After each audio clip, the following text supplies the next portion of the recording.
और चलिए शुरुआत करेंगे रोज की तरह 1 मिनट 1 खबर से। आज प्रधानमंत्री मोदी तमिलनाडु में कई प्रमुख परियोजनाओं का उद्घाटन करेंगे। 1 मिनट में उनका पूरा टाइम टेबल देखिए।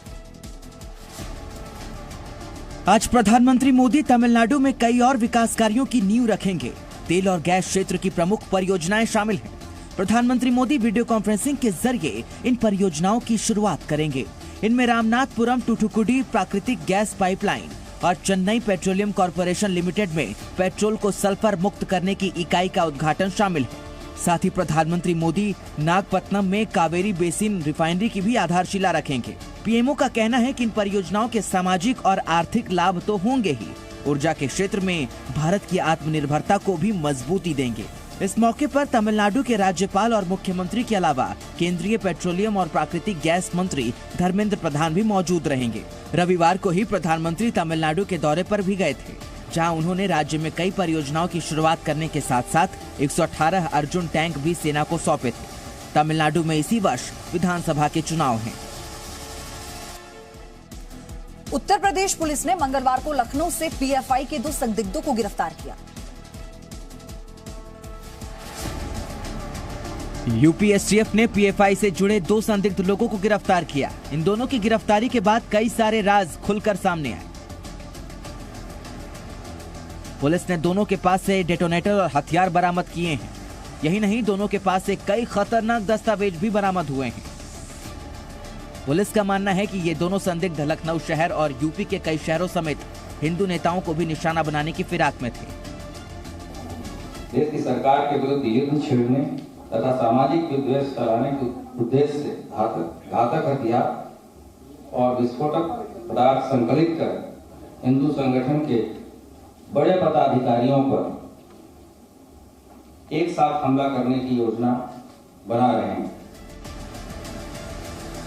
साथ ही पुलिस का कहना है कि पूछताछ में इन लोगों ने अपने संगठन में कई और युवाओं की भर्ती करने की बात भी कही। टूलकिट मामले में निकिता और शांतनु दोनों ही बॉम्बे हाईकोर्ट में अग्रिम जमानत की अर्जी दे चुके हैं। 1 मिनट में खबर देखिए। टूलकिट मामले में दिशा रवि के साथ साथ निकिता जैकब और शांतनु मुलुक के नाम भी सामने आए थे। दोनों ने ही इस दौरान बॉम्बे हाईकोर्ट की औरंगाबाद बेंच में अग्रिम जमानत की अर्जी दे दी थी। औरंगाबाद बेंच ने शांतनु को टूलकिट केस में 10 दिनों की ट्रांजिट अग्रिम जमानत दी है, लेकिन निकिता जैकब की बेल पर फिलहाल फैसला सुरक्षित रख लिया है और इस पर आज फैसला आने की उम्मीद है। दिल्ली पुलिस की साइबर सेल ने शांतनु मुलुक के खिलाफ गैर जमानती वारंट जारी किया था। इससे पहले टूलकिट मामले में गिरफ्तार दिशा रवि की गिरफ्तारी के बाद इन 2 लोगों के नाम सामने आए थे।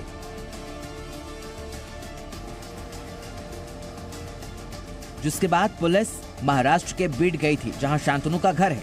पुलिस ने शांतनु के बैंक अकाउंट की भी जांच की थी। फिलहाल दिशा रवि 5 दिन की पुलिस रिमांड में है। जम्मू कश्मीर के हालात का जायजा लेने के लिए आज 20 विदेशी राजनयिकों का दल वहां जाएगा। आज 20 विदेशी राजनयिकों का एक दल जम्मू कश्मीर का 2 दिवसीय दौरा करेगा। इस प्रतिनिधिमंडल में मुख्य तौर पर अफ्रीका, मध्य पूर्व और यूरोपीय देशों के विदेशी राजनयिक मौजूद रहेंगे। ये दल सफलतापूर्वक संपन्न हुए डीडीसी चुनावों और 4G इंटरनेट बहाली की समीक्षा करेगा। साथ ही दल के सदस्य उत्तरी कश्मीर के बडगाम जिले के मागाम और श्रीनगर की हजरत बल दरगाह भी जाएंगे। इसके अलावा वो ग्रैंड ललित होटल में बीडीसी और डीडीसी सदस्यों से भी मुलाकात करेंगे। सूत्रों के मुताबिक वो श्रीनगर के शेर कश्मीर इंटरनेशनल कन्वेंशन सेंटर में कई स्थानीय प्रतिनिधि मंडलों से भी मुलाकात करेंगे। विदेशी राजनयिकों के दल के दौरे के लिए सुरक्षा के भी पुख्ता प्रबंध किए गए हैं और एक ठोस रूट प्लान बनाया गया है। राजनयिकों के दौरे पर जम्मू कश्मीर के बीजेपी अध्यक्ष रविंद्र रैना ने कहा कि राजनयिकों के दौरे से जम्मू कश्मीर की सच्चाई लोगों के सामने आ जाएगी। पूरी दुनिया में विश्व पटल पर विश्व मानस का एक विचार उनके सामने सच्चाई आएगी कि पाकिस्तान तो प्रोपेगेंडा करता है और जम्मू कश्मीर के अंदर हकीकत यह है, सच्चाई यह है कि जम्मू कश्मीर के लोग दिल से हिंदुस्तानी हैं और जम्मू कश्मीर में अमन चैन है। मंगलवार को ईडी ने अंतर्राष्ट्रीय मानवाधिकार संस्था एमनेस्टी इंटरनेशनल यूके की 17.66 करोड़ की संपत्ति अटैच की। मंगलवार को ईडी ने अंतर्राष्ट्रीय मानवाधिकार संस्था एमनेस्टी इंटरनेशनल यूके पर बड़ी कार्रवाई करते हुए Indians for amnesty international trust की 17.66 करोड़ की संपत्ति जब्त कर ली।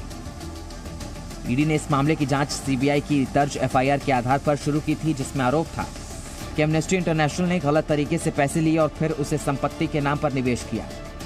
एमनेस्टी एक्सपोर्ट, इंपोर्ट और एफडीआई के नाम पर विदेश से चंदा भेज रही थी। इस चंदे का भारत में गलत इस्तेमाल किया जा रहा था। एफसीआरए के तहत लाइसेंस कैंसिल होने के बावजूद विदेशों से पैसा आ रहा है। ये पैसा एमनेस्टी इंडिया एनजीओ एक्टिविटी के नाम पर लाया जा रहा था। एफडीआई और एक्सपोर्ट के नाम पर एमनेस्टी इंटरनेशनल ने 51.72 करोड़ रुपए भेजे, लेकिन इस लेनदेन का वो कोई दस्तावेज पेश नहीं कर सके। इसके बाद ईडी ने एमनेस्टी इंटरनेशनल की 17.66 करोड़ की संपत्ति मनी लॉन्ड्रिंग कानून के तहत जब्त कर ली। सारण जिले के छपरा से बिहार पुलिस ने एक संदिग्ध को गिरफ्तार किया है। बिहार के सारण जिले में छपरा से बिहार पुलिस ने एक संदिग्ध को गिरफ्तार किया है। पुलिस का आरोप है कि जावेद नाम के शख्स ने जम्मू में पकड़े गए संदिग्ध आतंकियों को पिस्टल मुहैया कराई थी। इसका खुलासा एक दिन पहले जम्मू कश्मीर पुलिस ने किया था, जब सुरक्षा बलों में जम्मू से एक आतंकी को बम समेत गिरफ्तार किया था। बिहार से वेपन मंगवाने का नेटवर्क खड़ा किया था और बिहार से अभी तक 7 से ज्यादा पिस्टल जो हैं वो लाए जा चुके हैं और अलग अलग आतंकी कार्रवाइयों के लिए उनको आगे तकसीम किया गया। जावेद के पिता महफूज अंसारी एक रियाड शिक्षक हैं और पूरा परिवार छपरा के मढ़ौरा थाना में आने वाले बहुआरा गांव में रहता है। ऐसे आरोप हैं कि जावेद की दोस्ती अलीगढ़ के कॉलेज में कथित आतंकी कनेक्शन वाले कश्मीर के मुश्ताक नाम के एक युवक से हुई। कथित तौर पर जावेद ने ही सारण से करीब 7 पिस्टल मुश्ताक को मुहैया कराई थी। इसकी जानकारी मिलते ही पुलिस ने जावेद को फौरन गिरफ्तार कर लिया। स्थानीय लोगों का कहना है कि जावेद पहले कहीं बाहर रहकर पढ़ाई करता था, इधर करीब 1 महीने से वो घर पर ही रह रहा था। पुडुचेरी की राजनीति में मंगलवार को अचानक से खलबली मच गई। 1 मिनट में देखिए क्या हुआ। मंगलवार को पुडुचेरी की राजनीति में उस वक्त खलबली मच गई जब कांग्रेस के एक और विधायक के इस्तीफे के बाद सरकार ने विधानसभा में अपना बहुमत खो दिया। यही नहीं, पुडुचेरी की राज्यपाल किरण बेदी को पद से हटा दिया गया है और फिलहाल तेलंगाना की राज्यपाल को पुडुचेरी का अतिरिक्त कार्यभार दिया गया है।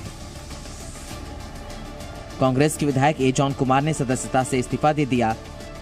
अब सरकार और विपक्ष दोनों के विधायकों की संख्या 14 हो गई है। पिछले 1 महीने में अब तक कांग्रेस के 4 विधायक इस्तीफा दे चुके हैं, जिसके बाद पार्टी अल्पमत हो गई है। 4 में से 2 विधायक बीजेपी में शामिल हो चुके हैं। 2016 में हुए विधानसभा चुनाव में कांग्रेस ने इस राज्य में 15 सीटों पर जीत दर्ज की थी। सहयोगी दल डीएमके के 4 विधायक और एक निर्दलीय विधायक ने कांग्रेस को समर्थन दिया। राज्य में ये राजनीतिक हलचल उस वक्त तेज हो रही है जब कांग्रेस सांसद और पार्टी के पूर्व अध्यक्ष राहुल गांधी को आज यहां एक रैली को संबोधित करना था। और अब 1 मिनट में आपको दिखाते हैं देश भर का कोरोना अपडेट। देश में पिछले 24 घंटे में कोरोना के एक्टिव मरीजों की संख्या में तेजी से गिरावट दर्ज की गई। पिछले 24 घंटे में देश में 9,121 नए मामले सामने आए, जबकि इस दौरान 81 मरीजों की कोरोना से मौत हो गई। वहीं पिछले 24 घंटे में 11,805 लोग इलाज के बाद ठीक हो गए।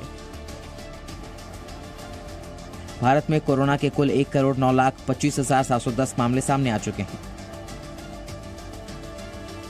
इनमें से कुल 1,06,33,025 लोग ठीक हो चुके हैं।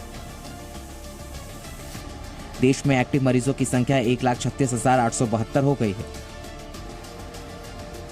जबकि अब तक भारत में कोरोना से कुल 1,55,813 मौतें हो चुकी हैं। देश का रिकवरी रेट 97.32% है, जबकि मृत्यु दर 1.43% है। और देश के बाद अब देश की राजधानी का कोरोना अपडेट जानिए। दिल्ली में कोरोना रिकवरी दर 98% से ज्यादा हो गई है।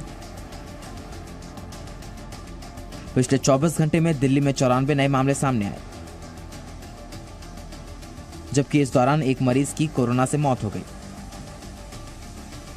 वहीं पिछले 24 घंटे में 110 मरीज इलाज के बाद ठीक हो गए। दिल्ली में कोरोना के कुल 6,37,181 मामले सामने आ चुके हैं।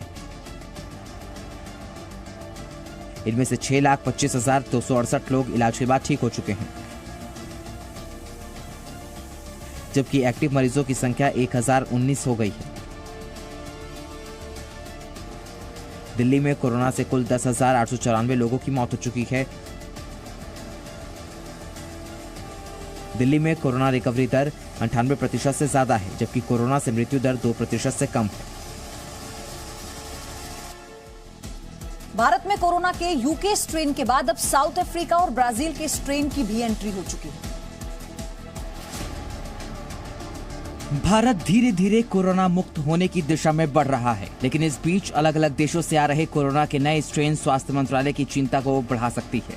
देश में कुछ महीने पहले ही यूके में पाए जाने वाले कोरोना स्ट्रेन की पुष्टि हुई थी, लेकिन अब खबर आ रही है कि देश में दक्षिणी अफ्रीका और ब्राजील से पाए जाने वाले वेरिएंट्स की भी एंट्री हो गई है। इस बात की पुष्टि आईसीएमआर के महानिदेशक बलराम भार्गव ने की। दक्षिण अफ्रीका से भारत लौटने वाले 4 लोगों में दक्षिण अफ्रीकन स्ट्रेन की पुष्टि हुई है।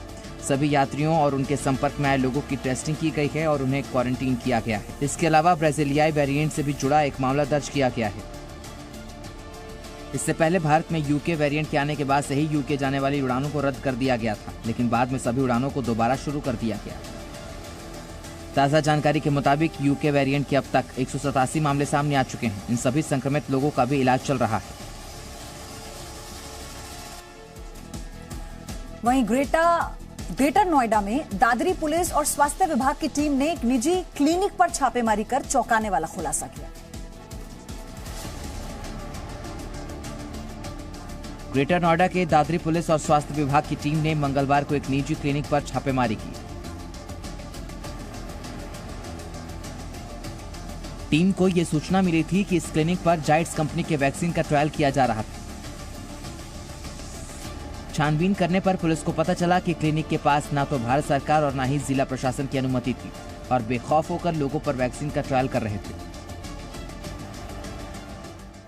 बिना भारत सरकार के परमिशन और सीएमओ सर के नॉलेज संज्ञान में लाए या शासन को बताए, वो ट्रायल बेसिस पर इसको जो है गाजियाबाद और यहाँ पर करीब कई 1000 लोगों को ये वैक्सीन लगा चुके हैं। अभी फिलहाल वो सारी चीज़ें सील कर दी गई हैं, उच्च अधिकारियों को संज्ञान में ला दिया है और उनके खिलाफ जो कार्रवाई हो रही है। पुलिस ने इस मामले में 5 लोगों को हिरासत में ले लिया है और उनके कब्जे से जाइड्स की वैक्सीन, लैपटॉप, मोबाइल और थर्मोमीटर बरामद हुआ है। नागरिकता कानून को लेकर कांग्रेस का विरोध अब एक नए सियासी स्तर पर पहुंच गया है। 1 मिनट में खबर देखिए। सीएए के नए कानून पर लगातार विरोध जता रही कांग्रेस अब एक नया दांव खेलने की तैयारी में है और ये तैयारी असम में की जा रही है। दरअसल कांग्रेस सीएए के विरोध प्रदर्शन में मारे गए लोगों के नाम पर एक स्मारक का निर्माण करेगी। दरअसल असम कांग्रेस के प्रमुख रिपुन बोरा ने ऐलान किया है कि चुनाव जीतने के बाद हम पिछले कुछ सालों से असम में चल रहे एंटी सीएए लोगों के आंदोलन के लिए एक स्मारक बनाएंगे। स्मारक लोगों के संघर्ष और बलिदान, विरोध गीत और चित्रों को याद रखेगा। असम में ये स्मारक कहां बनेगा, इसकी जानकारी देते हुए उन्होंने कहा कि इस स्मारक से बीजेपी को एक संदेश मिलेगा। आने वाले महीनों में गुवाहाटी एक नया मील का पत्थर दिखाई देगा। वो है एक भव्य स्मारक जो आने वाली कांग्रेस सरकार द्वारा एंटी सीएए आंदोलन की याद में बनाया जाएगा। ये बीजेपी के लिए राज्य का संदेश होगा कि असम में कोई सीएए नहीं है। हालांकि कांग्रेस सांसद राहुल गांधी ने राज्य में एक जनसभा को संबोधित करते हुए सीएए का विरोध करने की बात कही थी और कहा था कि उनकी सरकार आते ही संशोधित नागरिकता कानून लागू नहीं किया जाए। Presenting B News app available on Google Play and App Store. Download it now.